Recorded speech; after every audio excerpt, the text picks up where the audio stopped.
Welcome back. It's time for another summer road trip. Today, we are talking through a submission from our listener, Lauren. You can find her on Instagram at LaurenDugan18. We will put her Instagram handle in our show notes. And Lauren has submitted a trip in and around El Paso, Texas, where you can visit 3 national parks. And one of these national parks I've never even heard of because I'm a terrible national park name memorizer. But you can see Carlsbad Caverns, White Sands National Park, and Guadalupe Mountains National Park. So El Paso is kind of your starting place for this trip because it's probably where most people would fly into if you were flying. But the general idea is that you're making a big circle, kind of starting at El Paso and hitting the parks around this circle and then heading back to finish up your trip there. Yeah, so El Paso is about an hour and 45 minutes from Guadalupe Mountains National Park. So you can complete your circle, either direction. But we're going to start with going over to Guadalupe Mountains National Park, which is then near Carlsbad Caverns National Park.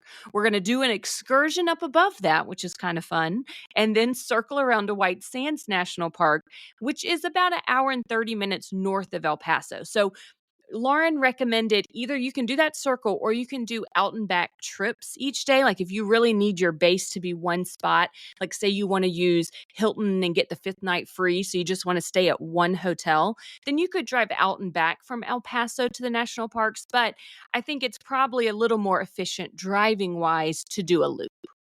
For sure. She said that they visited over New Year's, and she said it's probably best to avoid peak summer just due to the heat. But she also thought it would make a great Memorial Day or Labor Day weekend trip, which I love that idea of taking that holiday weekend and stretching your trip a little bit. Absolutely. Shoulder season is always nice before or after most people's summers start and end. So there's way less people and generally pretty good weather. I'm also thinking of another holiday weekend because where I live in January, we always have, and I don't really know why, it's something about the school term ending and new term starting, but we always have several days at a school before or after MLK Day in January. And we always try to think of, where's somewhere warmer we can go? And we're immediately thinking of like beaches and more tropical places. But, with my family's goal to visit all of the national parks, I'm thinking maybe January down based out of El Paso could be really cool. That sounds amazing. What I love about this submission is that she stayed in Hilton's, not Hyatt's. And it's always fun when we get a submission that isn't kind of the classic, we stayed in a Hyatt. So to minimize the driving between the 3 parks, she started in El Paso and then one night in Carlsbad, then back to El Paso. So there are Hyatt options for those of you who want to do that. I personally have a ton of Hilton points sitting in my Hilton account right now from a canceled trip. So I have been really looking at all of the different Hilton options. And always I'd like to mention that Amex transfers 1 to 2. And I don't know if any of you racked up a bunch on Rakuten recently with all of these big multipliers they had, but I have about 50,000 Amex points heading to my account soon. So exciting. It's so exciting. And that is 100,000 Hilton points. So Hilton is kind of climbing its way up in my esteem as I have completely erased every Chase point in my wallet for an upcoming trip. All of a sudden, I'm like, I need a different option. Hyatt is, of course, my first favorite option. And I even have a good example that we're going to go over in a minute for why we talk about Hyatt so much, because it just straight up is the best option most of the time. But yes, Hilton, especially if you can take advantage of that like 5th night free situation, Hilton has some really great deals too. So we're going to go through some examples here. So if you are starting out in El Paso, there's a Home 2 Suites by the airport, especially if you have to fly in and then kind of do this road trip circle. There's a Home 2 Suites by the airport. It's roughly 34,000 Hilton points, which if you, divide by 2, that's only 17,000 Amex points, which is not bad for a night.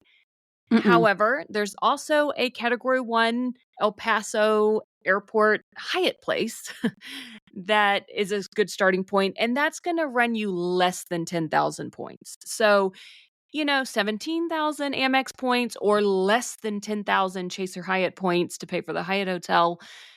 It's still one night. It's still in kind of a average hotel that's nothing fancy. You can see why you can get more nights out of a lot of those Chase and Hyatt points. For sure. It's just harder to earn them. It is Yeah, harder it is. to earn them. But it's good to have options. We do have options. And I want to encourage everybody to also look into choice hotels. Amex transfers to choice hotels. We have not covered them a lot. We will be covering them in an upcoming episode, but they are very budget hotels. These are not fancy. There isn't like a Hyatt Regency level type offer here, but I find that their footprint is in a lot of places that you don't see these other brands. So it is a good thing to keep your eyeballs on, especially for national park trips. Okay, guys, we're going to take a quick break from today's episode because, fun news, this episode is actually supported by card pointers. So we want to highlight another amazing feature of card pointers for you guys today. We have been loving them. They are really upping our points and miles game. And so we are back again with another one of the features that their app offers. Yeah, and that is offer tracking and activation. And I love this because it has saved me so much time. I have talked about this endlessly on the podcast. I love offers. I love stacking and getting the best deal. And I, for years, have manually I'll log into my Amex account and I will click one at a time. Boom, boom, boom. I'll click on each offer, adding it to my card. And then I hopefully use them in the future, but it's just all the time having to log into Chase, having to log into Capital One, having to log into Citi, just kind of every bank individually trying to add offers.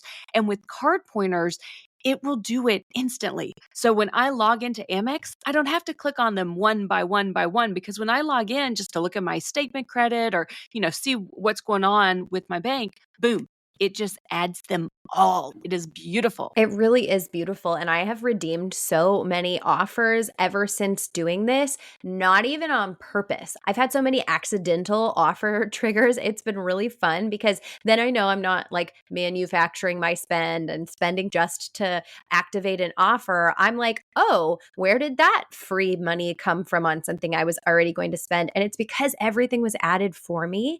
And sometimes I like to be super proactive. And if I'm working on a stack or I'm looking for something really specific, I will go to card pointers and you can search all of your offers in one place. I don't know if you guys have ever navigated the Chase portal offers, trying to figure out if you have an offer for something. You can't search them.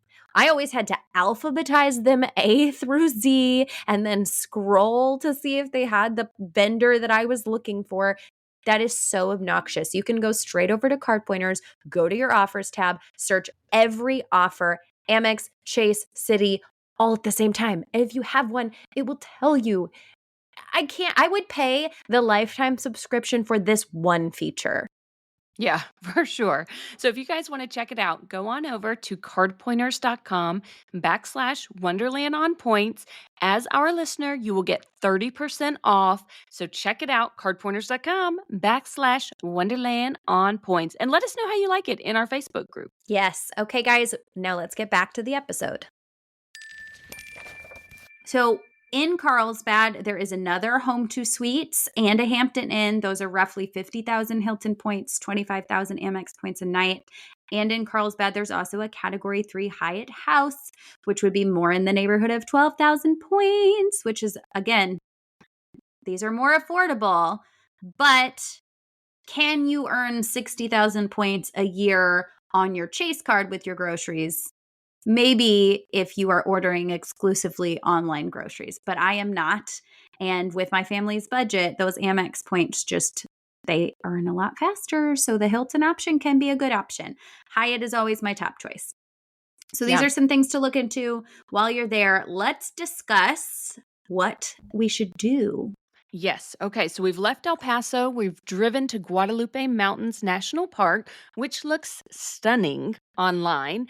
And this is really fun. There is a hike there where you can get to the highest point in Texas, which is Ooh. pretty amazing because Texas is massive. And you'd be warned now, it's not an easy hike to get to the top of Texas, but you can do it. So you can find guides online. That hike is like 8.5 miles. It's an out and back hike that is very strenuous. And you're going up 3,000 feet during the time of that. But if you're up for it, that's a really cool hike to say that you did to go to the top of Texas. So I think that is a good option. That looks very fun. Maybe not one that you want to carry your toddler in a back carrier. Yeah, no, no. Since this is a mini, we're just going to hit one thing for each of these parks. So, next, we're going to do a cave tour in Carlsbad Caverns. And I know how Mary Ellen feels about caves, but I love caves. I did spelunking as a teen a lot. Did you? Like with the school I trip? did. Homeschool trip, I Youth guess. group. Youth group at Youth church. group. Have you been to Yeah. Mammoth Cave National Park? No, I have not. We've just done some Missouri caves. But I mean, there were some where you had to like literally get on your stomach and crawl through spaces where you barely fit. And then they took us inside to this deep, deep, deep dark hole where there was truly no sunlight. And they gave us all lifesaver mints and they had you crunch them with your mouth open and they make this bioluminescent spark that you can only see if What? there's no natural light. Yes, it's weird. Wow. Yeah. That's very cool. I have not been to Carlsbad Caverns National Park yet, but I have been to Mammoth Cave National Park and I did not love it. My family did.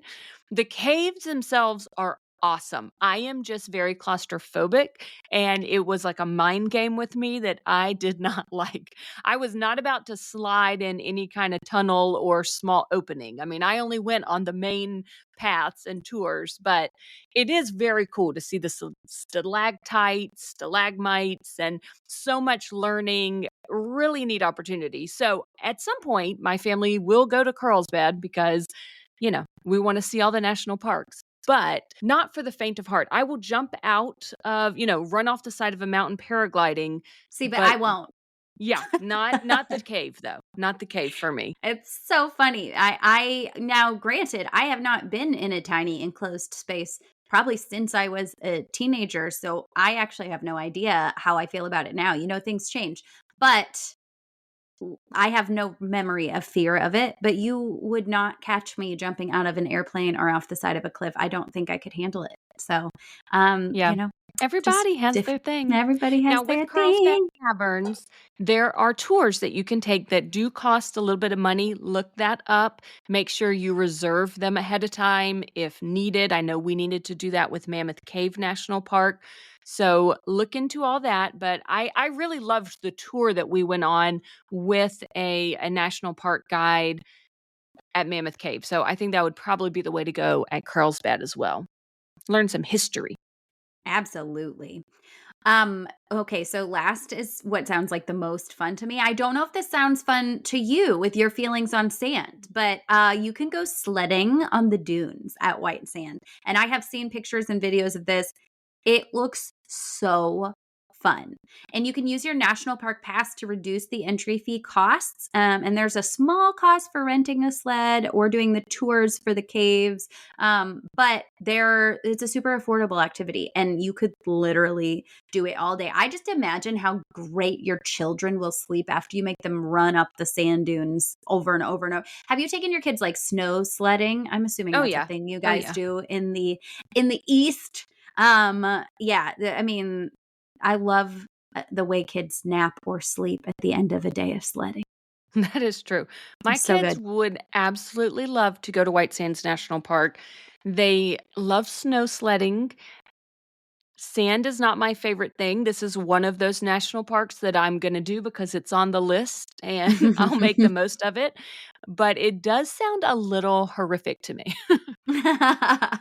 I think it sounds fun. The idea of getting to sled but not having your extremities freeze off sounds True. amazing to me. I will take the sand in my eyes and mouth, and I think you wear goggles. Like there are things you can do to mitigate the sandiness. Just you'll be dumping sand out of everything when you come home, and it's fine. Oh, good times. Good times. Lauren, where are the tips for that on this submission? I do love that when Lauren submitted this, she said what she really thought was so surprising and really cool is that on this one trip, you could drive to these 3 national parks, Guadalupe Mountains, Carlsbad Caverns with the caves, and then White Sands, and they are so different. Like, Mm, how is that there can be such varied national parks so close to each other? That is really cool to see kind of the different geography of each of these places all on one trip. for sure. Yeah, that's amazing. Let's talk really quickly about eating before we head out. So, as far as recommendations for where to eat, she just says any Tex Mex or New Mexican restaurants will be great. So, I would just hop on Yelp and see what people are talking about wherever you are. And it sounds like there's plenty of options. Yes, she did mention one really fun option. If you're up for a little drive and it is part of the loop, if you do this as a circle rather than going out and back from El Paso every day, you can go to Roswell, New Mexico, which I feel like we should play some kind Yeah. of spooky, weird music for this. But there's a X Files space. theme song. Yes, X-Files. There's Such a a good show. space-themed McDonald's in Roswell, New Mexico, and the entire town is alien themed. Yeah. Yeah. Have you not watched the show Roswell? I have not. I have heard of Oh, it, but man. I haven't seen it. Yeah, I am a person who loves alien conspiracy theories. Loves, loves. And the idea of visiting Roswell is very exciting to me. This is just really fun. And also the entire town getting in on it is fun as well. Although I just wonder what it would be like to live there. And that's just like your experience all the time is tourists coming in to see your alien themed town. I don't know how I feel about that. Yeah, that would be an interesting place to live, to be like in it all the time, not just Yeah. partially, like an amusement park, except for you live there all the time. Well, this one, if you Yes. want to check it out, it is in between Carlsbad Caverns and White Sands. So no matter which way you drive around the circle, it's going to be in between those legs of your trip. So Yes. take a little detour, do something funky. I would definitely like to see it too. I think even though I haven't watched that show Roswell, it's just so unique and so specific to that area of the country that I think it's definitely worth not missing. Yeah, before you go, read up a little bit on the history of the town and the supposed alien encounters and things, because that will just make it way cooler. Although I'm sure you'll learn a lot while you're there as well. Okay, guys, well, thank you for joining us for another summer road trip mini. We will be back here with you on Monday. See you guys. If you enjoyed this show today, please consider writing us a review or clicking 5 stars wherever you listen to your podcasts. And please subscribe and follow along so that you never miss an episode. You can follow the podcast on Instagram or YouTube at Wonderland on Points Podcast. You can find me on Instagram at Family Travel for the Win with the number 4. And you can find me on Instagram at Points to Wonderland. If you're thinking about getting a new Travel Rewards credit card, consider using the links in our show notes. Using our links helps to support us and keep our podcast going, so we can provide you with all the latest tips and tricks when it comes to traveling on points. And if you aren't sure which card is right for you, shoot us an email at wonderlandonpoints@gmail.com. Thank you so much for joining us, and we will see you here next time.